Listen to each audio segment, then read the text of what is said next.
Piers Morgan just detonated a bomb in the middle of an already fractured royal family, and Prince Harry's reaction has been nothing short of volcanic. The controversial broadcaster recently went on air and revealed details of a private encounter involving the young princesses that has sent shockwaves through both sides of the Atlantic. Within hours of the segment airing, sources claim Harry was on the phone with his legal team, absolutely seething with rage and demanding immediate action. This was not the measured diplomatic response of a man trying to rebuild bridges with his family. This was a man who had been pushed past his breaking point. Let us be absolutely clear about what we are witnessing here. Piers Morgan has spent years poking and prodding at the Sussexes, turning their every misstep into content for his shows and columns. But this time, according to multiple insiders, he crossed a line that Harry considers sacred and untouchable. The children, the young princesses who never asked to be part of this media circus, who never chose to be born into the most scrutinized family on the planet. And Harry, a man who has spoken extensively about how his own childhood was weaponized by the press, reportedly lost it completely. One source close to the situation described Harry's reaction as unlike anything they had ever witnessed. They claimed he was shaking with anger, pacing back and forth and making calls at all hours demanding to know what legal options were available. Another insider put it more bluntly, saying Harry was ready to burn everything down to make Piers pay for this. And folks, when a man who has already torched his relationship with his entire family starts talking about burning things down, you know the situation has reached a critical point. The timing of this explosion could not be worse for Harry. He is already embroiled in multiple legal battles that have his team reportedly experiencing significant anxiety. His relationship with his brother William remains frozen at best, hostile at worst. His public image has taken hit after hit over the past year. And now, just when it seemed like things could not get more complicated, Piers Morgan decided to drag the princesses into their ongoing war. Whether this was calculated provocation or simply Piers being Piers, the result is the same. Harry has snapped and the fallout is only beginning. But what exactly did Piers reveal about his encounter with the princesses? And why did these particular comments push Harry over the edge when so many other provocations had failed to elicit such an extreme response? The feud between Piers Morgan and the Sussexes has been simmering for the better part of a decade, but it reached a boiling point that most observers never thought possible. To understand why Harry snapped so completely at this latest provocation, you need to understand the history between these two men, and why every single comment Piers makes about Harry's family lands like a punch to the gut. This is not just media drama. This is deeply personal warfare disguised as entertainment, and the casualties are mounting with every passing day. It all goes back to Meghan Markle, of course. Piers has never forgiven her for what he describes as ghosting him after they had drinks together before she began dating Harry. One encounter, one friendly conversation, and then complete silence once she entered the royal orbit. For most people, this would be a minor slight, easily forgotten. For Piers Morgan, it became an obsession that has fueled years of relentless criticism. He has attacked everything from her acting career to her mothering to her marriage, and Harry has been forced to watch it all unfold while feeling increasingly powerless to stop it. Sources say Harry views Piers as the embodiment of everything that destroyed his childhood and ultimately took his mother from him. The aggressive tabloid culture, the invasive photography, the willingness to say anything for ratings and clicks. One insider revealed that Harry genuinely believes Piers represents a dangerous force in British media, someone who will cross any line and violate any boundary in pursuit of attention. Whether you agree with that assessment or not, it explains why Harry's fuse is so short when it comes to anything Piers says about his family. But here is where it gets particularly complicated. Harry has made protecting children from media intrusion his personal crusade since leaving royal life. He has spoken extensively about how the press traumatized him as a child, how he still carries those scars, how he is determined to shield his own children from that same fate. So when Piers Morgan started talking about the young princesses, he was not just making casual commentary, he was stomping directly on Harry's most sensitive trigger point, the one thing that can turn him from a relatively composed public figure into someone his own team struggles to control. Insiders say Harry's legal team has been working overtime to assess their options. The problem is that British defamation law is notoriously complex, and proving actual damage from Piers's comments would be an uphill battle at best. But sources close to Harry say he does not care about the odds.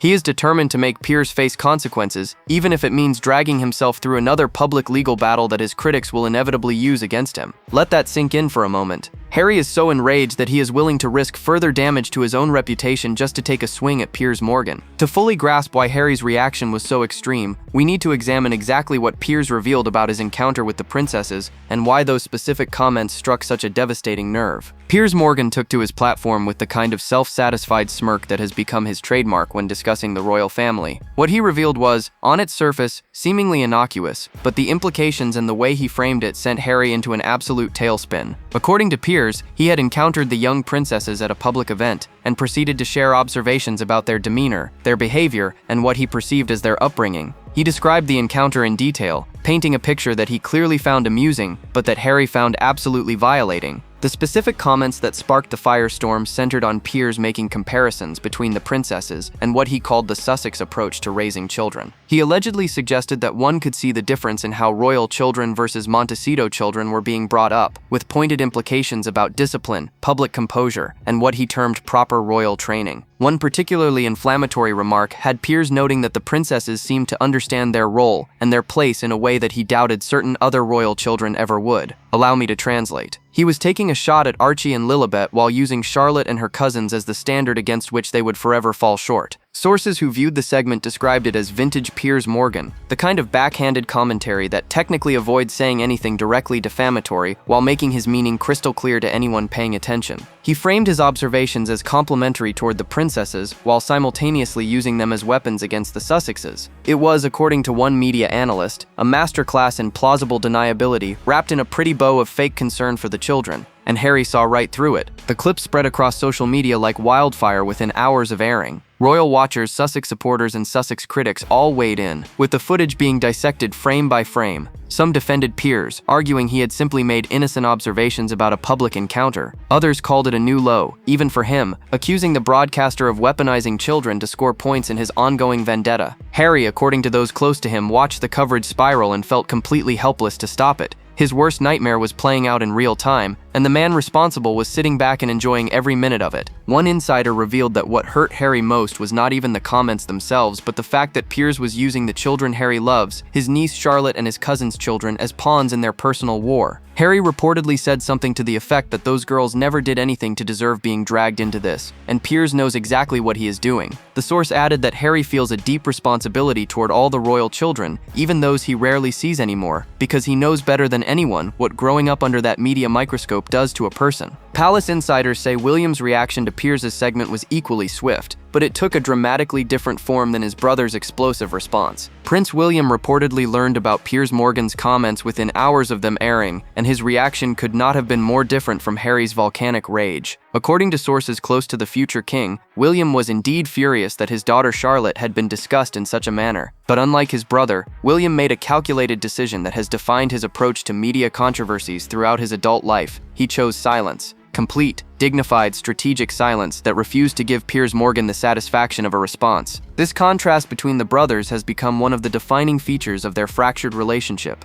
William, trained from birth to be king, has learned that engaging with provocateurs only amplifies their message and extends the news cycle. Harry, who spent years watching his brother receive that training while he was left to figure things out on his own, has developed a very different approach. He fights back, he speaks out, he makes his anger known. And according to Palace insiders, William finds this approach not just ineffective, but actively counterproductive to everything they were raised to protect. One source close to William revealed that he was privately seething about Piers' comments, but understood that any public reaction would only make the story bigger. The same source claimed William specifically warned Harry through intermediaries that his explosive response was playing directly into Piers' hands. According to this insider, William allegedly said something along the lines of, "Every time you react like this, you give him exactly what he wants, and you make yourself look unstable in the process." Let that sink in. William was not just disagreeing with Harry's approach, he was essentially accusing his brother of making things worse for everyone. The tension this creates between the brothers is almost unbearable to contemplate. Harry reportedly feels that William's silence amounts to abandonment, a refusal to defend the children Harry believes they both should be protecting. William, on the other hand, allegedly views Harry's outbursts as selfish and damaging to the institution that protects all royal children through its measured, disciplined approach to media management. Neither brother appears willing to see the other's perspective, and this incident has only widened the already cavernous gap between them. Insiders say that William's approach is yielding results, at least in the short term. The British press has largely moved on from Piers' comments, treating them as just another episode in the ongoing Sussex saga. Harry's reaction, meanwhile, has become the story, with headlines focusing on his fury rather than on what Piers actually said. One royal commentator noted that William understood what Harry apparently cannot grasp, that in the attention economy, the person who reacts most dramatically becomes the main character, and that is exactly what Piers Piers was counting on. But Harry was not just angry at Piers Morgan for his comments. Sources claim he directed significant blame at someone much closer to home, and her influence on his response has become a major point of controversy. Multiple sources are now pointing fingers at Meghan Markle, claiming she played a significant role in encouraging Harry's explosive public response rather than counseling the measured approach his brother favored. According to insiders, Meghan saw Piers' comments not just as an attack but as an opportunity to position herself and Harry as fierce protectors of children, as warriors willing to fight battles that the supposedly cold and calculating royal family refused to engage with. Whether this strategy was brilliant or disastrous depends entirely on who you ask. The pattern is not new. Since the Oprah interview that shocked the world, Meghan has reportedly encouraged Harry to meet media attacks head-on rather than absorbing them in silence. She allegedly believes that the royal family's traditional approach of never complain, never explain, simply allows lies and distortions to calcify into accepted truth. Her philosophy, according to those familiar with her thinking, is that you fight fire with fire, and you make sure your enemies know there will be consequences for coming after your family. On paper, it sounds empowering. In practice, critics argue it has made Harry look reactive and emotionally volatile. One insider put it bluntly when they said Meghan convinced Harry that staying silent means letting Piers win,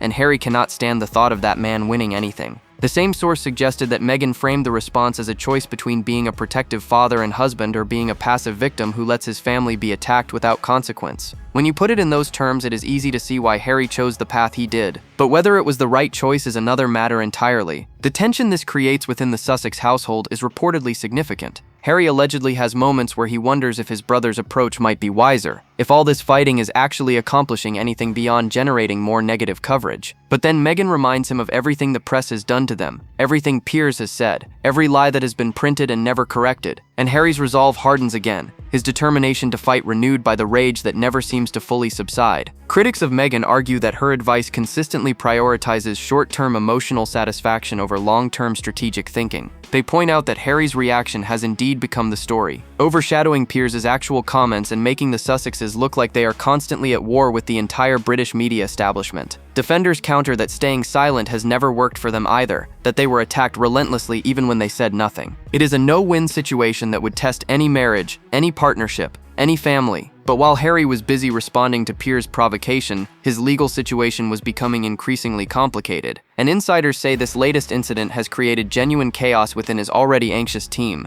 Harry's legal battles have become a defining feature of his post-royal life, and this latest explosion with Piers Morgan has thrown a massive wrench into an already precarious situation. Sources close to his legal team describe an atmosphere of anxiety and fear as they try to manage multiple cases while their client continues to generate new controversies faster than they can contain them. The Piers situation, according to one insider, represents exactly the kind of emotional public reaction that makes defending Harry in court exponentially more difficult. The legal complexities here are staggering. British defamation law requires proving not just that statements were false, but that they caused quantifiable damage to reputation. Piers Morgan, whatever you think of him, is careful enough to phrase his attacks in ways that skirt the line of actionable defamation. His comments about the princesses, while inflammatory and arguably inappropriate, were framed as personal observations rather than statements of fact. One legal expert suggested that Harry would face an uphill battle proving damages, especially when his own public reaction could be characterized as disproportionate to the alleged offense. But Harry reportedly does not care about the odds. Sources say he has instructed his team to explore every possible legal avenue, regardless of the likelihood of success. He allegedly told one advisor that sometimes you have to fight battles on principle, even if you know you might lose. This attitude, while admirable in some contexts, has his legal team pulling their hair out. They are already managing cases related to his security arrangements, his disputes with various media outlets, and the ongoing fallout from his memoir.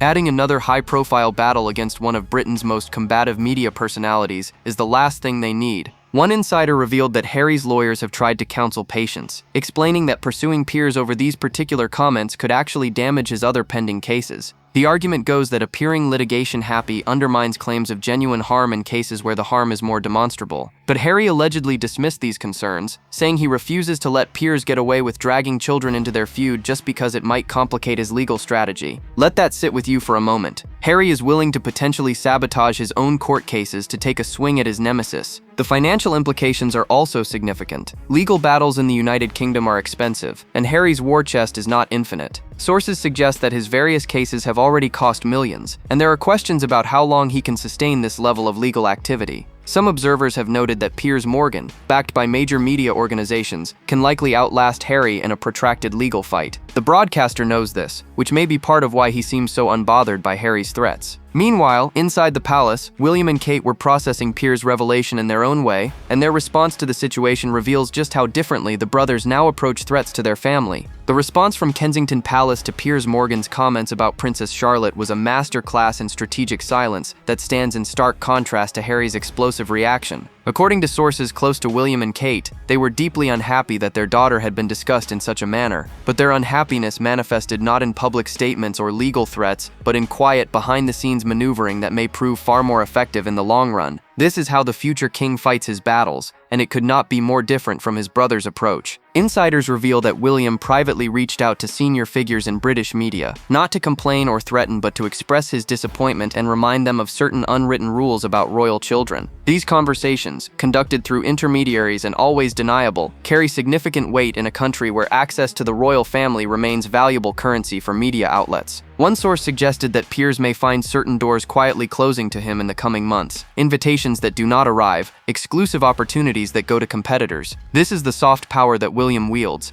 and it can be devastatingly effective. But here is where it gets complicated for Harry. His relationship with the royal family has deteriorated to the point where he cannot leverage any of this institutional power. He is outside the system now, fighting alone without the protective apparatus that his brother can deploy with a whispered word. When Harry threatens legal action, Piers Morgan laughs it off as Sussex hysteria. When William expresses private displeasure, media executives take notice. The irony is almost painful. Harry left the family partly because he felt unprotected by their system, and now he is learning that being outside that system leaves him even more vulnerable. Sources say that William and Kate view Harry's reaction with a mixture of sympathy and frustration. They understand why he is angry, according to one insider, but they wish he could see that his approach only makes Piers more powerful, not less. The same source revealed that there have been attempts to communicate this to Harry through various channels, but he allegedly responds that they do not understand what it is like to have no institutional protection, to be a target without any shield. And in fairness, he has a point. The family's protection apparatus never extended to him the way it does to William, even before the rift. The question of whether this incident could somehow bridge the gap between the brothers has been raised by several royal watchers. After all, they are united in their displeasure about children being discussed by media personalities. But insiders are not optimistic. The fundamental disagreement about how to respond to such situations remains unresolved, and every incident like this one seems to push them further apart rather than bringing them together. But while the palace was managing the situation with diplomatic precision, Piers Morgan was preparing his response to Harry's fury, and his refusal to back down has made everything exponentially worse. Piers Morgan's response to Harry's explosive reaction was exactly what anyone who has followed this feud would have predicted. Complete and utter defiance wrapped in mockery, delivered with the smug satisfaction of a man who knows he has gotten under his target's skin. Taking to his show and social media platforms, Piers not only refused to apologize, but doubled down in ways that have poured gasoline on an already raging fire. He is playing this situation like a fiddle,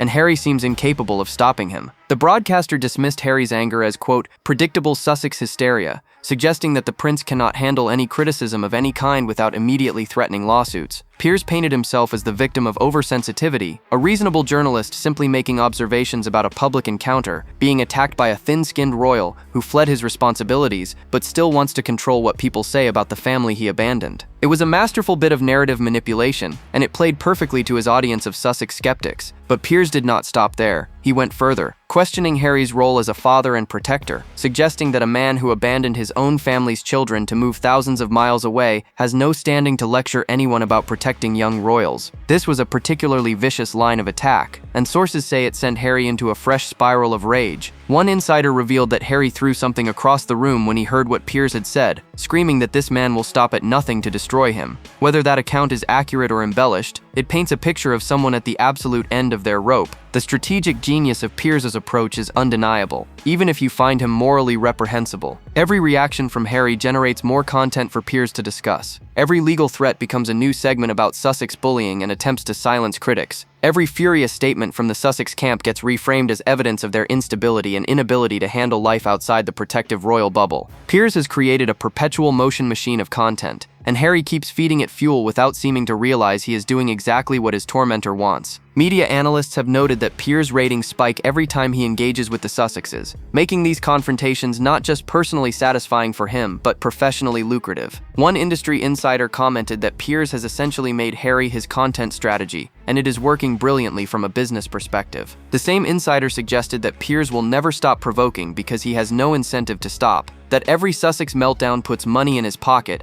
and cements his relevance in an increasingly crowded media landscape. And then something unexpected happened. Old footage and articles began resurfacing that shifted the narrative in ways Piers clearly did not anticipate, and suddenly the hunter became the hunted. The internet has a long memory, and within days of Harry's explosive reaction, social media users began digging up Piers Morgan's history of comments about royal children over the years. What they found painted a troubling picture of a pattern. Multiple instances where Piers had made observations about young royals that many considered inappropriate, invasive, or simply cruel. The resurfaced material quickly went viral, and suddenly the conversation was not just about this one incident, but about Piers' entire track record. Among the clips that gained traction were old segments where Piers had commented on George's behavior at public events, critiqued Charlotte's expressions in photographs, and made jokes about the young royals that audiences at the time had laughed off but now viewed through a more critical lens. One particularly damaging clip showed Piers discussing what he perceived as the children's attitudes in ways that many felt crossed professional boundaries.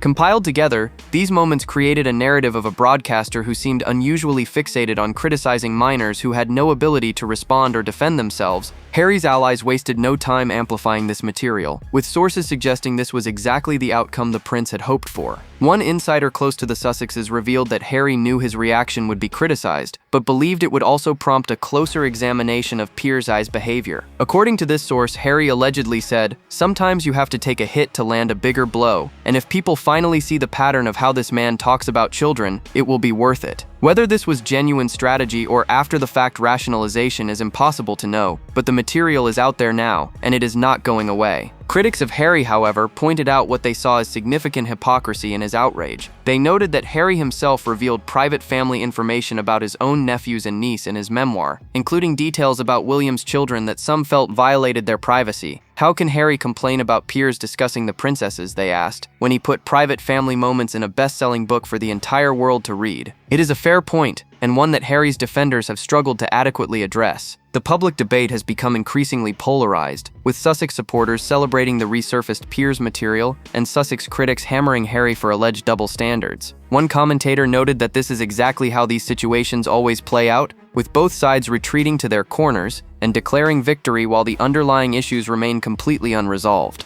The children at the center of the controversy, meanwhile, continue to be discussed and analyzed by adults who claim to be protecting them. Inside the palace, however, something unprecedented was happening. Senior officials were reportedly taking action that suggested the institution might actually be siding with Harry against a common enemy for the first time in years. Reports have emerged that senior palace officials quietly reached out to media regulators regarding Piers Morgan's comments about the princesses, a move that represents an extraordinary departure from the royal family's traditional approach to media controversies. According to sources familiar with the situation, this behind-the-scenes intervention suggests the palace views Piers' comments as having crossed a line that even their policy of dignified silence cannot ignore. If accurate, this development could signal a dramatic shift in how the institution handles attacks on its youngest members. The involvement of palace officials is particularly significant given the ongoing rift between Harry and the rest of the family. For years, Harry has complained that the institution failed to protect him and Meghan from media attacks, that they were essentially thrown to the wolves while the palace remained silent. Now, sources are suggesting that the same institution is taking action against Piers on behalf of children who include both William's daughter and, by extension, the broader principle of protecting royal minors from inappropriate media commentary. One insider described it as the family finally showing Harry what real institutional power looks like. Speculation is rampant about whether King Charles personally approved this intervention. The king has generally sought to avoid public confrontations with media figures, preferring the subtle approach that William has also adopted. But sources suggest Charles may have concluded that Piers' pattern of commenting on royal children requires a more direct response. One palace insider revealed that there were discussions at the highest levels about whether enough is enough with regard to certain broadcasters who seem to view royal children as fair game for entertainment content. The implications for Harry's relationship with his family are potentially enormous. Some observers have suggested this could be the first step toward reconciliation, a demonstration that despite everything that has happened, the family will unite against a common threat when it comes to protecting the children. One royal watcher noted that shared enemies have a way of bringing people together. and Piers Morgan has managed to make himself an enemy of everyone from Harry to William to the palace itself. Whether this translates into actual healing between the brothers remains to be seen. But just when it seemed like the situation might be moving towards some kind of resolution, Harry reportedly made another explosive move that has thrown everything back into chaos, and sources say his demands have left even his supporters questioning his judgment. Sources are now claiming that Harry has issued an ultimatum regarding Piers Morgan, demanding either a full public apology or threatening to pursue formal legal action against both the broadcaster and his network. According to insiders, Meghan has been pushing strongly for the legal route, arguing that it is time to set a precedent that attacking the Sussexes, and especially their children,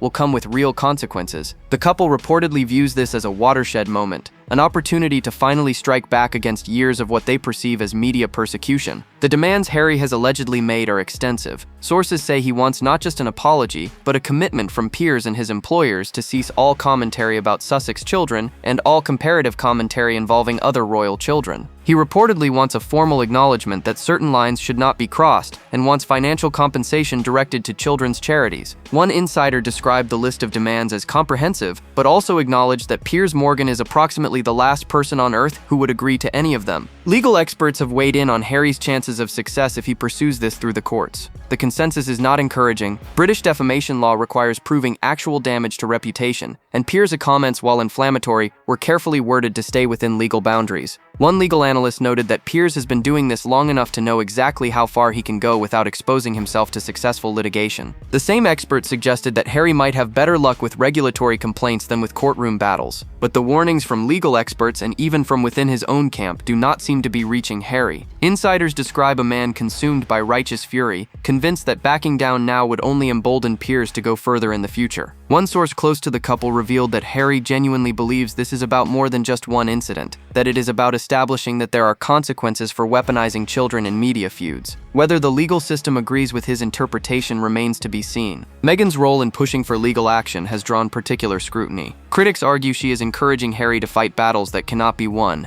draining their resources and energy on vendettas that benefit no one except lawyers and media outlets hungry for content. Defenders counter that she is simply supporting her husband's desire to protect his family, and that critics blame her for everything regardless of the actual facts. The truth, as always, likely lies somewhere in the complicated middle. As of this moment, the situation remains at a boiling point with no clear path to resolution, and the broader implications for everyone involved are nothing short of devastating. The standoff between Prince Harry and Piers Morgan shows no signs of resolution, and the collateral damage is mounting by the day. Harry remains seething with anger, reportedly unable to move past what he views as an unforgivable attack on the children he loves. Piers remains defiant, seemingly energized by the controversy and showing no willingness to apologize or moderate his commentary. The palace watches cautiously, having made its behind-the-scenes moves but unwilling to escalate into open warfare. And the public continues to debate who is right, who is wrong, and whether any of this actually serves the children everyone claims to be protecting. The implications for royal reconciliation appear dire. Whatever fragile progress might have been made toward healing the rift between Harry and William has likely been set back by this incident. William's measured approach and Harry's explosive reaction represent fundamentally incompatible philosophies, and sources say both brothers believe the other is making things worse. One insider revealed that William allegedly told an intermediary that Harry's constant battles are exhausting everyone and accomplishing nothing, while Harry reportedly responded that William's silence amounts to complicity with those who attack their family. The broader cultural questions raised by this saga deserve serious consideration. We have reached a point where royal children, some of them not even in double digits age-wise, are routinely discussed, analyzed, and yes, weaponized by adults pursuing their own agendas. Piers uses them to generate content and provoke the Sussexes. Harry uses them to justify his ongoing war with the media. Commentators on all sides use them to score points in debates that have nothing to do with the well-being of actual children. Let that sink in.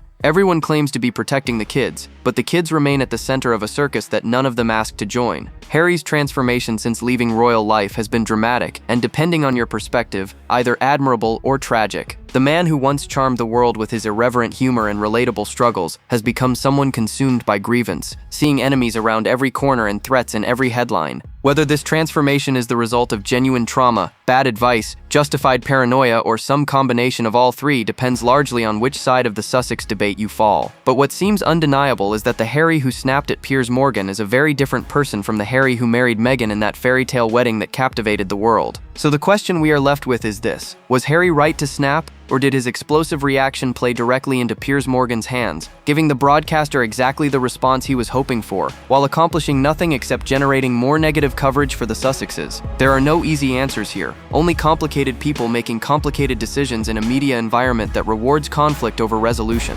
Drop your thoughts below. Like, subscribe, and stay tuned. The next video is waiting, and you will not believe what is coming next.